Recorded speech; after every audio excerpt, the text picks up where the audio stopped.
राधे राधे दोस्तों। आज की कथा में आप सभी का हार्दिक स्वागत है। भगवान विष्णु, माँ लक्ष्मी की कृपा आप लोगों पर सदैव बनी रहे। आज आप सुनेंगे जेठ मास महात्म्य का 12वां अध्याय। जेठ मास महात्म्य अध्याय 12 की कथा के पहले भगवान कृष्ण की एक कथा सुनाएंगे भक्त की। उड़ीसा के एक गांव में बंधु मोहंती नाम के एक व्यक्ति रहा करते थे। बहुत ही गरीब थे, केवल भिक्षा मांगकर अपना और अपने परिवार का पोषण करते थे। वे नित्य सत्संग के लिए जाया करते थे और इससे उनके मन में संकल्प बना कि जीवन का एकमात्र उद्देश्य है भगवत प्राप्ति करना। इसीलिए वह भिक्षा को भी ज़्यादा महत्व नहीं देते थे। बस पेट भरने के लिए दो चार घरों में भिक्षा का प्रयास करते, अगर नहीं मिलता तो उपवास भी कर लेते थे। लेकिन एकांत में खूब नाम कीर्तन करते। उन्होंने अपनी पत्नी को भी जीवन का परम लाभ समझाते हुए अपने साथ नाम कीर्तन करने को कहा। अब दोनों पति पत्नी साथ में भजन करने लगे। बंधु के हृदय में विकलता आने लगी कि अब तो मुझे भगवान जरूर मिलेंगे। अब उन्हें किसी परिवार, मित्र, संबंधी आदि से मिलना भी अच्छा नहीं लग रहा था। उनकी हालत तो बहुत ही दयनीय थी। उनके पास धन तो बिल्कुल नहीं था और भिक्षा से अन्न भी कभी कभी ही मिलता था। उनके पास पहनने को फटे पुराने और गांठ बंधे हुए कपड़े ही थे। एक समय ऐसा आया कि जब कई दिनों तक भोजन नहीं मिला तो उन्होंने अपनी पत्नी से कहा कि अगर तुम साथ दो तो हम मेरे एक मित्र के पास जा सकते हैं। मेरा मित्र बहुत ही धनी और कृपालु है, मुझसे बहुत प्रेम करता है। 5 दिन तक पैदल का सफ़र है और उसके बाद हमें कभी भूखा नहीं रहना पड़ेगा। अब उनकी जो पत्नी थी वह तो बहुत पतिव्रता थी और बंधु मोहंती की बात समझते हुए वह साथ चलने को तैयार हो गई। कई दिनों से भूखे होने के कारण शरीर में ताकत तो थी ही नहीं। अब 5 दिनों तक लगातार पैदल चलना असंभव सा था। बंधु मोहंती अपने 2 बच्चों और पत्नी के साथ उस गांव में निकल पड़ी। रास्ते में जब भी बच्चे या पत्नी भूख के कारण नहीं चल पाते तो बंधु कोमल कोमल पत्ते चुनकर लाते और उनको खिलाते। उन्हें कई बार केवल पानी पीकर ही संतोष करना पड़ता था, लेकिन यह लगातार आगे बढ़ते गए। वह लगातार आगे बढ़ते रहे। अंदर से प्रभु मिलन की चाह इतनी तीव्र थी, इतनी तेज थी कि बंधु मोहंती को भूख की भी परवाह नहीं थी। वह तो बिना कुछ खाए पिए आगे ही चल ही रहे थे, लेकिन अपने बच्चों और अपनी पत्नी को भूख से तड़पता देखकर वह अंदर ही अंदर भगवान से रोते हुए प्रार्थना करने लगे कि हे प्रभु, मैं तो भूखा रह सकता हूँ, मैं भूख सहन कर सकता हूँ, पर मेरे बच्चे कैसे इतना कष्ट झेल पाएंगे।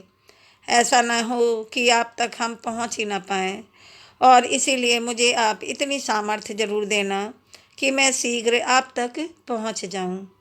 अब भूख प्यास सहन करते हुए बंधु मोहंती का परिवार लड़खड़ाते हुए किसी तरह 5 दिनों में जगन्नाथपुरी पहुँच गया। वहाँ पर जगन्नाथ जी मंदिर के दूर से दर्शन करते ही बंधु मोहंती साष्टांग लेटकर भूमि पर लौटने लगे और अपनी पत्नी से कहने लगे, मेरे कृपालु प्रभु के दर्शन हो गए। यही तो मेरे मित्र हैं। मैं कह रहा था ना मेरे मित्र के बारे में कि यह वही तो हैं, मेरे प्रीतम, मेरे दीन बंधु स्वामी हैं, जो इनकी सामर्थ्य में हम यहाँ तक पहुँच पाए हैं। और अब चाहे प्राण भी छूट जाएं, कोई परवाह नहीं है।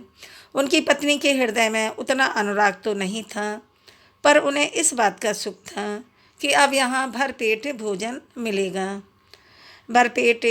मिलेगा और भक्तों का संग भी मिलेगा।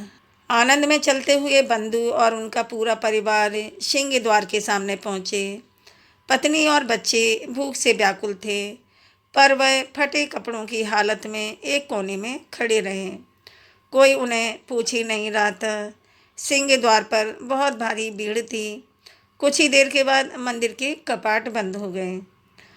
अब तक मोहंती जी और उनके परिवार को खाने पीने को कुछ भी नहीं मिला था। अपनी पत्नी की आंखों में उठ रहे प्रश्नों को बंधु मोहंती ने पढ़ लिया तो वे अपनी पत्नी से कहने लगे कि मेरे मित्र से मिलने बहुत सारे लोग आए हैं, इसीलिए धैर्य रखो। बहुत से लोग आए हैं ना, इसीलिए धैर्य रखो। अभी हम पीछे की तरफ चलते हैं।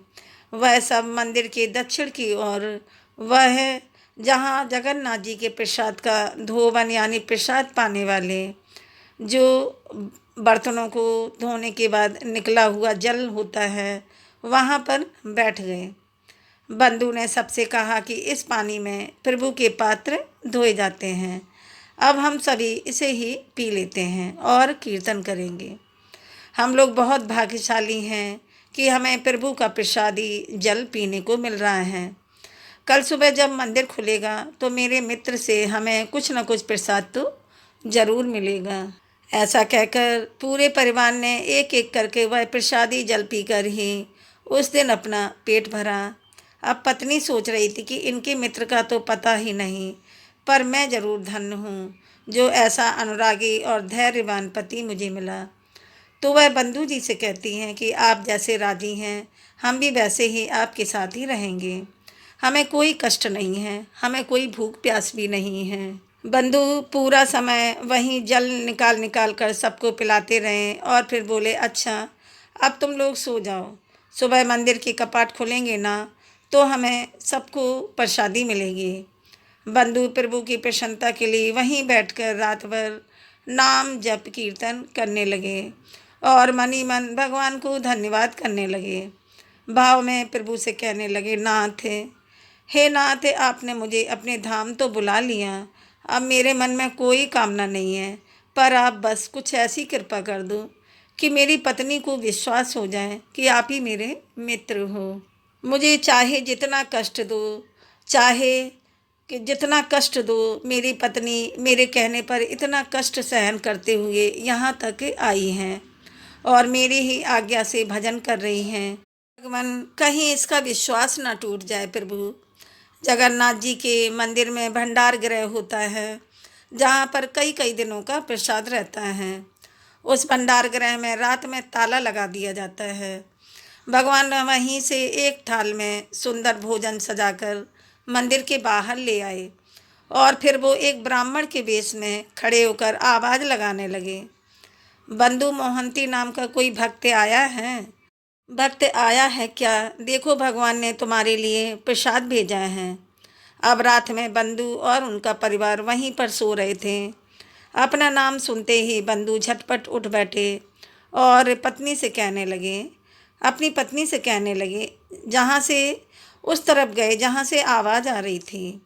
कहने लगे कि देखो सुनो, कोई हमको पुकार रहा है क्या? बंधु उठे और घबराते हुए उस तरफ गए जहाँ से आवाज़ आ रही थी।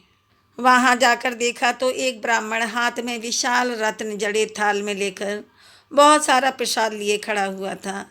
ब्राह्मण ने मुस्कुराते हुए कहा, प्रभु ने अंदर से तुम्हारे लिए भोग की थाली भेजी है, इसे ले लो और प्रसाद खाकर थाल अपने पास ही रख लेना, मैं कल सुबह उसे वापस ले लूँगा।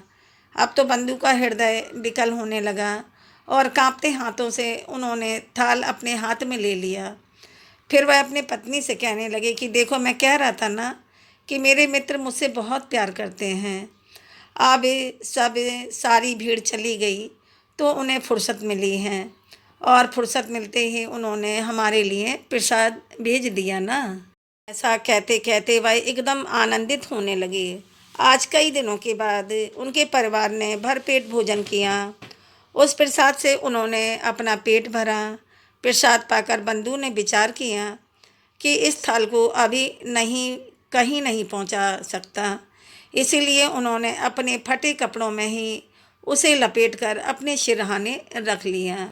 उधर अगले दिन सुबह हुई और सुबह जब भंडार गृह खोला गया तो सबने देखा कि सारी सामग्री अस्त व्यस्त थी। भोग का थाल कहीं गायब था और प्रसाद भी बिखरा हुआ था। इतना बहुमूल्य थाल गायब होने पर सब हैरान थे। अब कुछ लोग थाल ढूंढने बाहर निकले। बाहर नाली के समीप जाकर उन्होंने देखा कि रत्नों वाला थाल तो एक फटे कपड़ों में बंधा हुआ चमक रहा था। खूब हल्ला मच गया और सारे सेवक बंधु मोहंती को मारने पीटने लगे। सब कहने लगे यही चोर है, इसी ने थाल चुराया है। बंधु की पत्नी रो रो कर कहने लगी कि कैसे मित्र हैं तुम्हारे, रात में तो प्रसाद खिलाते हैं और सुबह पिटवाते हैं। तुम तो कहते थे बड़े ही कृपालु हैं, यह होती है कृपा। उधर बंधु को जैसे ही थप्पड़ पड़ता वह जय जगन्नाथ कहते हुए नाम जप करते। प्रभु अपने भक्तों की स्थिति और धैर्य की ऐसे ही परीक्षा लेते हैं। कभी ऐसा संयोग बने तो हमें भी चुपचाप सह लेना चाहिए और उसे भगवान की इच्छा मानकर आनंदित होना चाहिए। बंधु मोहंती आनंद में मगन होते हुए नाम जप करते रहे। कोतवाल ने उनसे पूछा कि बताओ तुम्हें थाल कैसे मिली। तो बंधु ने कहा कि मुझे भी पता ही नहीं कि थाल कहाँ होती है और कहाँ प्रसाद होता है। बस मुझे तो रात में एक ब्राह्मण ने पुकार कर इस थाल में प्रसाद दिया। पुजारी ब्राह्मणों की पहचान कराए जाने पर तब बंधु ने बताया कि इनमें से कोई नहीं था। पुजारी जी ने वहाँ पर सारे ब्राह्मणों को एक पंक्ति में खड़ा करने के लिए कहा तो सारे ब्राह्मण खड़े हो गए। बारी बारी से पूछा बताओ क्या इन ब्राह्मण ने तुम्हें थाल दिया था। लेकिन मोहंती जी ने कहा नहीं, इनमें से तो कोई भी नहीं था। कोई मानने को तैयार ही नहीं था और सब कहते रहे कि यह झूठ बोल रहे हैं। अधिकारी कहने लगे कि अगर यह अंदर घुसा होता तो बाहर से प्रधान द्वार का भी ताला टूटा हुआ होता। यह थाल और प्रसाद लेने भला अंदर कैसे जा सकता है, क्योंकि ताला भी अपने आप लगा हुआ है, कहीं कुछ भी टूटा फूटा नहीं है। उधर भीड़ बंधु मोहंती को नीच दृष्टि से देखने लगी। सब कहने लगे देखो यह गरीब कैसे जगन्नाथ जी के मंदिर में भी चोरी करने से नहीं रुका। यह सारा दृश्य उपस्थित होने पर भीड़ को इस तरह से बात करते देखते पर बंधु मन में हंसने लगे और प्रभु की लीला देखकर मन ही मन प्रसन्न होते रहे। उन्हें किसी बात का कोई दुख कोई कष्ट हो ही नहीं रहा था। वह मन ही मन मुस्कुराते रहे, प्रसन्न होते रहे कि प्रभु तो यह है आपकी लीला। और वह अपनी पत्नी की दशा देखकर अब प्रार्थना करने लगी कि प्रभु मुझे तो आपकी हर चाल पता है, मुझे तो आपकी हर लीला पता है। मैं तो जानता हूँ कि आप क्या करते हैं, मैं तो जानता हूँ कि आप कब क्या करते हैं, लेकिन आपकी कृपा पर मेरी पत्नी को अविश्वास मत होने देना। वह सोच रही हैं कि आप कुछ नहीं हैं। पुरी के राजा इधर प्रताप रुद्र गहन निद्रा में थे। प्रभु उनके सपने में आए और दर्शन देकर कहने लगे कि तुम यहाँ चैन से सो रहे हो, बाहर मेरे भक्त को चोर कहकर दुख पहुँचाया जा रहा है। तुम्हारे कर्मचारी मेरे भक्त की पूजा न करके उसे गालियाँ दे रहे हैं, उसे मार पीट कर रहे हैं। मैंने रात में स्वयं उसे अपने भोग के थाल में प्रसाद दिया था। वह मेरा प्रेमी और मेरा परम भक्त है। जाओ जल्दी जाओ और उससे क्षमा मांगो। तुम्हारे राज्य में यदि ऐसे भक्त का अपमान हुआ तो मैं तुम्हें दंड दूंगा। अब प्रभु की भी विचित्र लीला है। एक तरफ भक्त को खूब पिटवा रहे हैं, एक तरफ भक्त को खुद पिटवा रहे हैं और दूसरी तरफ दूसरे राजा से उसकी पूजा करने को कह रहे हैं। अब भगवान राजा को आज्ञा करते हुए कहने लगे मेरा आदेश है कि आज से मेरे मंदिर के संपूर्ण हिसाब किताब का अधिकारी वही होगा। उसके दस्तखत से ही पूरे मंदिर की व्यवस्था चलेगी। ऐसा कहकर भगवान अंतर्ध्यान हो गए। राजा तुरंत मंदिर की ओर भागे। वहां पहुंचते ही उन्होंने बंधु मोहंती को साष्टांग प्रणाम किया, जिन्हें भीड़ घेरे खड़ी थी। तो उन्हें हृदय से लगाकर उनसे सच्चे मन से क्षमा मांगी और सबके सामने ही देखते देखते राजा ने घोषणा कर दी कि जगन्नाथ जी का सीधा आदेश है कि आज से मंदिर का पूर्ण अधिकारी यही होगा। इसी के दस्तखत से मंदिर की सारी व्यवस्थाएं चलेंगी। बंधु वहीं अपने फटे पुराने कपड़ों में हाथ जोड़कर दैन्य भाव से खड़े रहे। राजा ने उनसे कहा कि प्रभु ने जो आदेश दिया है कृपया आप उसे स्वीकार करें। आज भी जगन्नाथपुरी में बंधु मोहंती जी के वंशज मंदिर की सेवा करते आ रहे हैं। सारा हिसाब किताब उन्हीं बंधु मोहंती जी के वंशज संभालते हैं। और इस कथा से हमें पता चलता है कि प्रभु को प्रसन्न करने के लिए यह बिल्कुल ज़रूरी नहीं कि आप कैसे हो, आप धनी हो या उत्तम कुल के हो। प्रभु के लिए प्यार और अपनापन यदि हो तो वह भगवान रीझ जाते हैं। फिर आप चाहे किसी भी दशा में क्यों ना हो, किसी भी कुल में क्यों ना हो, प्रभु जात पात नहीं देखते हैं, भगवान शिव प्रेम देखते हैं। और आप किसी भी जात में जन्मे हो, प्रभु आप पर अपनापन लुटाने के लिए आपके पास ज़रूर आते हैं। अपनी कृपा भगवान जी ज़रूर करते हैं। सभी मिलकर प्रेम से बोलिए, भगवान जगन्नाथ जी की जय। अब सुनिए सीता नित्य नेम की कहानी। यह कहानी सीता माता कहती थीं और भगवान भी श्री राम इसे सुना करते थे।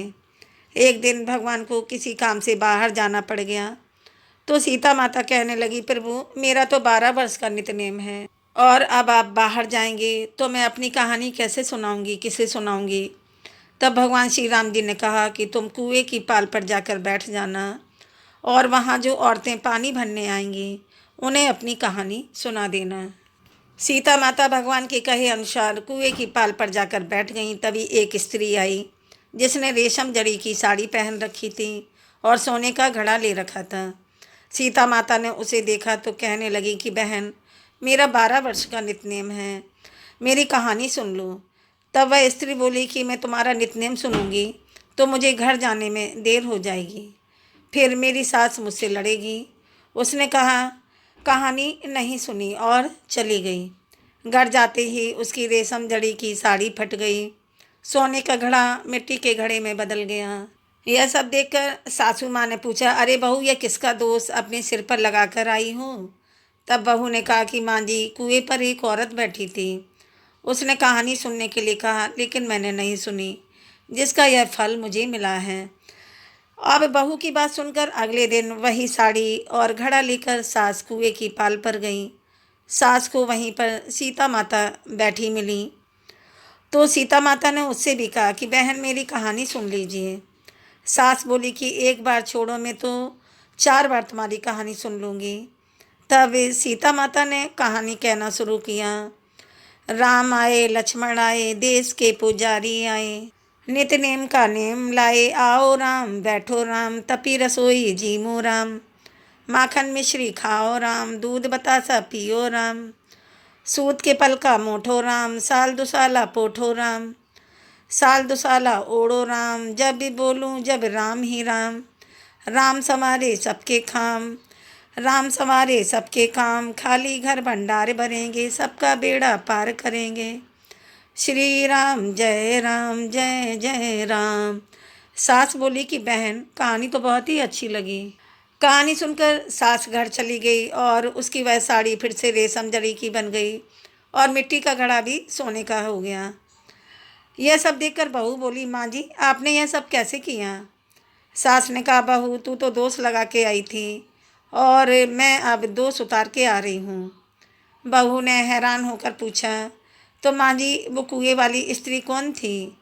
सास बोली, वे तो साक्षात सीता माता थी। वे पुराने से नया कर देती हैं, खाली घर में भंडार भर देती हैं, वह लक्ष्मी जी का वास घर में कर देती हैं, व्यक्ति की जो भी इच्छा हो उसे पूरा कर देती हैं।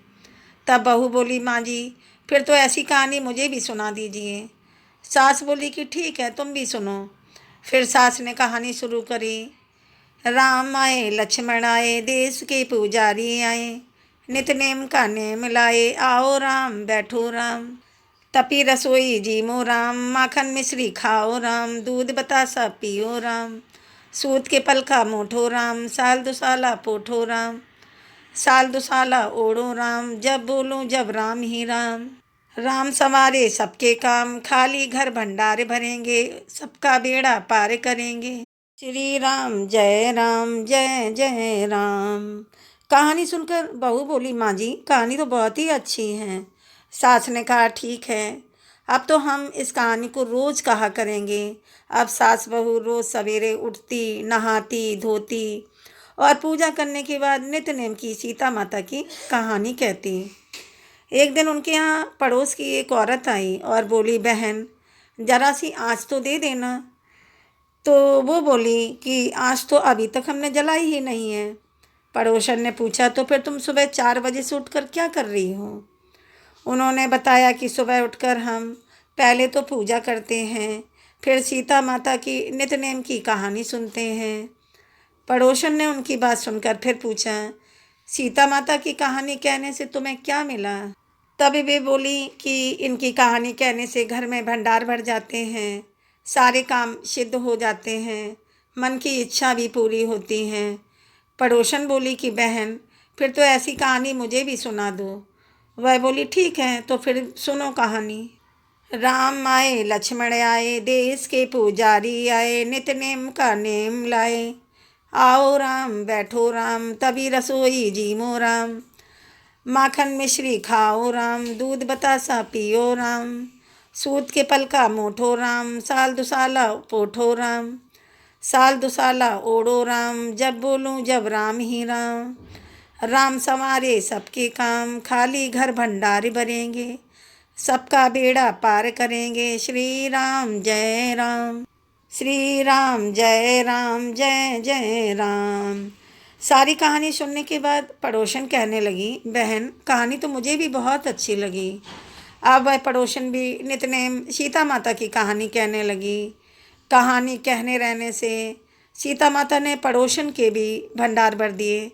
अब तो पूरे मोहल्ले में नितनेम की कथा चल पड़ी और हर किसी की मनोकामना सीता माता की कृपा से पूरी होने लगी। हे सीता माता, हे जानकी माता, जैसे आपने सभी के भंडार भरे वैसे ही हम सबके भी भंडार भरना।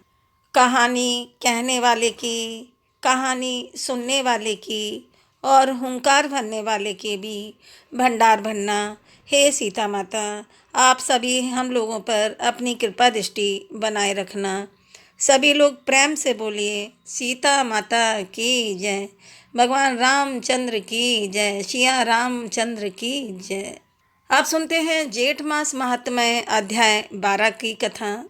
महादेव जी का यह वचन सुनकर भगवान श्री कृष्ण हंसे और उन योगी गुरु महादेव जी से इस प्रकार सर्व सुखदायक सत्य वचन बोले। भगवान ने कहा, सर्वज्ञों में श्रेष्ठ सर्वेश्वर भगवान शिव, आप पूरे 100 करोड़ कल्पों तक निरंतर दिन रात मेरी सेवा करो। सुरेश्वर, आप तपस्वी जनों, सिद्धों, योगियों, ज्ञानियों, वैष्णवों तथा देवताओं में सबसे श्रेष्ठ हो। हे शंभु, आप अमृत लाभ करो, अमृतत्व लाभ करो और महान मृत्युंजय हो जाओ। मेरे वर्षे आपको सब प्रकार की सिद्धियाँ, वेदों का ज्ञान और सर्वज्ञता प्राप्त होगी। हे वत्स, आप लीला पूर्वक असंख्य ब्रह्माओं का पतन देखोगे। भगवान शिव, आज से आप ज्ञान, तेज, अवस्था, पराक्रम, यश और तेज में मेरे समान हो जाओ। आप मेरे लिए प्राणों से भी अधिक प्रिय हो। आपसे बढ़कर मेरा कोई प्रिय भक्त नहीं है। शिव जी, आपसे बढ़कर अत्यंत प्रेम मेरे लिए दूसरा कोई नहीं। आप मेरी आत्मा से बढ़कर हो। जो अज्ञानी और चेतना और पापहीन हैं, जो मनुष्य आपकी निंदा करते हैं, वे तब तक काल सूत्र नरक में पकाए जाते हैं जब तक चंद्रमा और सूर्य की सत्ता रहती है। भगवान शिव, आप 100 कोटि कल्पों के पश्चात शिवा को ग्रहण करोगे। मेरा वचन कभी व्यर्थ नहीं होता, आपको इसका पालन करना चाहिए। आप मेरे और अपने वचन का भी पालन करो। शंभु, आप दुर्गा को ग्रहण करके दिव्य सहस्त्र वर्षों तक महान सुख एवं श्रृंगार रस का आस्वादन करोगे, इसमें कोई संशय नहीं है। आप केवल तपस्वी नहीं हो, बल्कि मेरे समान ही महान ईश्वर हो, जो स्वेच्छा में ईश्वर हैं। वह समय अनुसार वह समय अनुसार गद्दी तपस्वी और योगी हुआ ही करता है। शिवदार संयोग अर्थात पत्नी परिग्रह में आपने जो दुख बताया है उसके विषय में मैं यह कहना चाहता हूँ कि कुलटा स्त्री ही स्वामी को दुख देती हैं, पतिव्रता स्त्री नहीं। जो महान कुल में उत्पन्न हुई हैं, कुलीन एवं कुल मर्यादा का पालन करने वाली हैं, वह उसी तरह पति का पालन करती हैं। जैसे माता उत्तम पुत्र का, पति पतित हो या अपतित, दरिद्र हो या धनवान, कुलवती स्त्री के लिए तो वही बंधु आश्रय हैं और देवता हैं। जो नीच कुल में उत्पन्न हुई हैं, जिनके माता पिता के बुरे शील स्वभाव और आचरण का सम्मिश्रण हुआ है, तथा जो पर पुरुषों के उपभोग में आने वाली हैं, अवश्य वे स्त्रियां सदा पति की निंदा करती हैं। जो पति को हम दोनों से भी बढ़कर देखती हैं और समझती हैं, वह सती साध्वी स्त्री गोलोक में अपने स्वामी के साथ कोटि कल्पों तक आनंद भोगती हैं। शिव यह वैष्णवी प्रकृति शिव प्रिया होकर तुम्हारे लिए कल्याणमय होगी। अतः मेरी आज्ञा से लोक कल्याण के निर्मित उस साध्वी को पत्नी के रूप में ग्रहण करो। इसके बाद भगवान श्री कृष्ण ने शिवलिंग की स्थापना और पूजन का महान फल बतलाते हुए कहा, जो महादेव महादेव और महादेव का उच्चारण करता है, उसके पीछे मैं उस नाम का श्रवण करके लोभ से अत्यंत भयभीत की भांति जाता हूँ। जो मनुष्य शिव शब्द का उच्चारण करके प्राणों का परित्याग करता है, वह कोटि जन्मों के उपार्जित पाप से मुक्त होकर मोक्ष प्राप्त कर लेता है। शिव शब्द कल्याण का वाचक है और कल्याण शब्द मुक्ति का। शिव के उच्चारण से मोक्ष या कल्याण की प्राप्ति होती है। इसीलिए महादेव जी को शिव कहा गया है। शूलधारी महादेव जी से ऐसा कहकर भगवान श्री कृष्ण ने उन्हें कल्प वृक्ष मंत्र और महामृत्युंजय तत्व ज्ञान दिया। इसके बाद वे सिंहवाणी दुर्गा जी से बोले। श्री भगवान ने कहा, वत्स, इस समय आप गोलोक में मेरे पास रहो, फिर समय आने पर कल्याण के आश्रयभूत मंगलदाता शिव को पति के रूप में प्राप्त करोगे। सुमुखी संपूर्ण देवताओं के तेजापुंज से प्रकट हो समस्त दैत्यों का श्रृंगार करके तुम सबके द्वारा पूजित होंगी। इसके बाद कल्प विशेष में सतयुग आने पर आप दक्ष कन्या सती होंगी और शिव जी की सुशीला गृहिणी बनेंगी। फिर यज्ञ में अपने स्वामी की निंदा सुनकर शरीर का त्याग कर दोगी और फिर हिमवान और पत्नी मैना के गर्भ से जन्म लेकर पार्वती नाम से विख्यात होंगी। उस समय सहस्त्र दिव्य वर्षों तक आप शिव जी के साथ विहार करेंगी। इसके पश्चात आप सर्वदा के लिए पति के साथ पूर्णतः अविनता प्राप्त कर लोगी। सुरेश्वरी प्रतिवर्ष प्रशस्त्र समय में समस्त लोकों में आपकी शरतकालिक पूजा होगी। गांव और नगरों में आप ग्राम देवता के रूप में पूजित होंगी तथा विभिन्न स्थानों में आपके पृथक पृथक मनोहर नाम होंगे। मेरी आज्ञा से शिव रचित नाना प्रकार के तंत्रों द्वारा तुम्हारी पूजा की जाएगी। मैं तुम्हारे लिए स्तोत्र और कवच का विधान करूँगा। आपके सेवक ही महान और सिद्ध होंगे तथा धर्म, अर्थ, काम और मोक्ष रूप फल के भागीदार होंगे। माता पुण्य क्षेत्र भारतवर्ष में जो आपकी सेवा पूजा करेंगे, उनके यश, कीर्ति, धर्म और ऐश्वर्य की वृद्धि होगी। प्रकृति अर्थात देवी दुर्गा से ऐसा कहकर भगवान ने उन्हें काम बीज दिया। भगवान ने उन्हें काम बीज किलिंग सहित एकादक्षा मंत्र का उपदेश किया और परम उत्तम मंत्र राज कहा गया है। फिर विधि पूर्वक ध्यान का उपदेश दिया तथा भक्तों का अनुग्रह करने के लिए श्रृंग ही तथा किलिंग भी सहित दशाक्षर मंत्र का उपदेश दिया। साथ ही सृष्टि के लिए उपयोगी शक्ति और मनोवांछित वस्तु प्रदान करने वाली संपूर्ण सिद्धि देकर भगवान ने प्रकृति को उत्कृष्ट तत्व ज्ञान भी प्रदान किया। इस तरह उन्हें त्रयोदश मंत्र देकर जगदीश्वर श्री कृष्ण ने शिव जी को भी स्तोत्र और कवच दिया। ब्राह्मण फिर धर्म को भी वही मंत्र, वही सिद्धि एवं ज्ञान देकर कामदेव, अग्नि और वायु को भी मंत्र आदि का उपदेश दिया। इसी प्रकार कुबेर आदि को मंत्र आदि का उत्तम उपदेश देकर विधाता के भी विधाता भगवान श्री कृष्ण सृष्टि के लिए ब्रह्मा जी से इस प्रकार बोले, महाभागे विशेष महाभाग विदे, आप सहस्त्र दिव्य वर्षों तक मेरी प्रसन्नता के लिए तप करके नाना प्रकार की उत्तम सृष्टि करो। ऐसा कहकर भी कृष्ण ने ब्रह्मा जी को एक मनोरम माला दी। फिर गोप गोपियों के साथ वे नित्य नूतन दिव्य वृंदावन धाम में चले गए। उम्मीद है आपको यह कथा अच्छी लगी होगी। चैनल को सब्सक्राइब करें, वीडियो को लाइक व शेयर करें, कमेंट में हरि विष्णु लक्ष्मी अवश्य लिखें।